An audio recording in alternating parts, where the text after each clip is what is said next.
Alors, les risques, ils sont assez difficiles à appréhender parce qu'on est tellement baigné dans cette société interconnectée qu'on a finalement du mal à concevoir les risques qu'on peut courir, à utiliser ces outils de manière permanente. L'argument qui est souvent mis en avant, c'est finalement qu'est-ce que ça peut faire que je donne accès à mes données de navigation, à tant de données personnelles, puisque de toute façon, j'ai rien à me reprocher.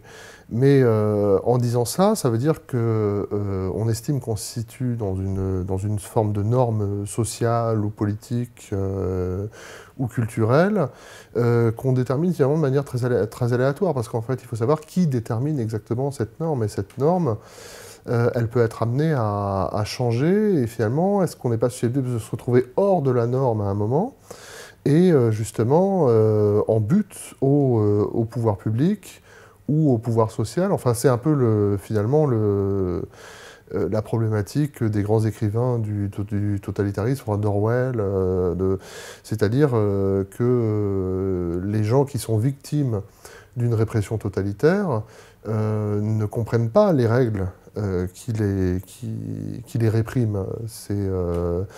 Ou c'est ce que va expliquer Arendt à propos des totalitarismes. En fait, c'est le pouvoir central qui fixe ces règles. On vit pas dans des sociétés totalitaires. On parle souvent on dit oui, on est dans des formes de totalitarisme doux. On est dans des sociétés qui ne sont pas politiquement totalitaires. Enfin, je parle évidemment de la France ou des sociétés occidentales en général. Par contre, on est dans des sociétés qui ont des moyens de contrôle et de collecte des données bien plus importants que ceux des sociétés totalitaires. On parle souvent de la crise de la démocratie, mais les gens ont une grande confiance dans leur gouvernement démocratique, puisqu'ils estiment qu'il n'y a pas de problème, en fait. Finalement, les données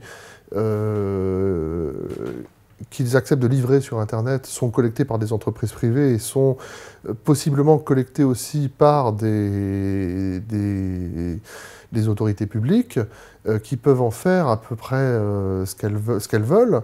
Mais on part du principe qu'on vit dans des régimes qui restent des régimes libéraux, c'est-à-dire qui restent suffisamment respectueux des libertés individuelles pour ne pas faire n'importe quoi en fait avec ça. Donc je dirais qu'il y a un premier danger politique ici. Il y a un danger social aussi, c'est-à-dire que par exemple, si on va solliciter, je ne sais pas, des services sociaux, on veut s'inscrire dans une crèche, on veut contracter une assurance vie, on veut chercher du boulot, qu'est-ce qui nous dit qu'à un moment, ces données qu'on a finalement livrées sur Internet ne peuvent pas être utilisées par des acteurs privés ou publics pour nous interdire l'accès à certains services, services sociaux par exemple, ou à certains métiers, parce qu'on aura été un peu trop indiscret. Les recherches qu'on a pu effectuer sur Google ou ce qu'on a pu dire sur les réseaux sociaux va permettre de savoir qu'on souffre d'une malformation cardiaque ou quelque chose, nous empêcher d'avoir, je ne sais pas, tel type d'emploi, nous empêcher d'accéder à tel service social. Il y a la marchandisation aussi en fait, de l'individu elle-même. En fait, quoi. C'est-à-dire qu'au moment où, là en ce moment, on parle beaucoup le gouvernement évoque, sans l'évoquer, la possibilité d'étendre l'accès à la PMA, voire même d'autoriser la GPA. Ce que j'avais trouvé vraiment très dommage au moment de la manif pour tous, c'est que le débat, comme c'est malheureusement souvent le cas, s'était focalisé sur une espèce de dichotomie très arbitraire entre ceux qui sont opposés à la liberté, qui sont des homophobes intolérants, et ceux qui sont au contraire pour la tolérance, mais sans que quasiment jamais, en fait, on ne mette en avant des questionnements éthiques qui étaient, voilà, à partir du moment où vous pouvez concevoir un enfant avec l'aide de la médecine, vous pouvez aussi le concevoir selon des logiques purement commerciales, c'est-à-dire commencer à pratiquer une forme comment dire, d'eugénisme basé sur le principe de l'enfant à la carte, en fait. Au niveau des risques, on va dire un peu plus individuels, en fait. Je parlais tout à l'heure du panoptique de Bentham, de la surveillance de tous par tous sur les réseaux sociaux. On poste quelque chose sur Facebook, on recueille un certain nombre de commentaires. Si un type se met à nous insulter, ou je sais pas, ou 10 types se mettent à nous insulter, je sais pas, on fait un post, on va être tenté de revenir dans la discussion parce qu'on se fait quand même insulter publiquement en fait, quoi. Dans une discussion, dans une soirée, dans un bar, ou dans un repas, en fait, on peut régler la discussion directement, en vis-à-vis, en fait, quoi. Ça laissera peut-être quelques mauvais souvenirs, voire ça pourra même éventuellement mener à une altercation plus violente. Voilà, ça va se terminer peut-être éventuellement en pugilat. Mais sur Facebook ou sur Instagram ou sur c'est une forme d'emprisonnement en fait virtuel, c'est-à-dire que on va être amené à revenir constamment se justifier face à la déferlante de commentaires qu'a entraîné tel post. Et c'est chronophage, ça peut être aussi destructeur pour l'individu. Là-dessus, en fait, les risques sont réels aussi, dans le sens où la diffamation sur les réseaux sociaux, la manipulation, qui peuvent détruire des individus, peuvent être pratiquées à grande échelle, en fait. Donc, ça pose un problème, non seulement peut-être pour les plus jeunes, d'ailleurs, pour les adolescents, qui sont quand même qui peuvent être assez vulnérables, mais aussi pour les plus vieux, c'est-à-dire que l'image. Et ça, c'est important, en fait. On construit sur Internet une image de soi, en fait. À un moment, on peut perdre le contrôle sur cette image qu'on a construite sur Internet. Et le fait de perdre le contrôle de cette image, et ça paraît complètement superflu d'en parler comme ça, parce que ça paraît virtuel, mais en fait, la perte de contrôle de cette image peut avoir des répercussions terribles dans la vie réelle. Là encore, sur le plan professionnel, sur le plan affectif, sur le plan amical, enfin sur tous les plans en fait, quoi. Internet est une caisse de résonance absolument fantastique.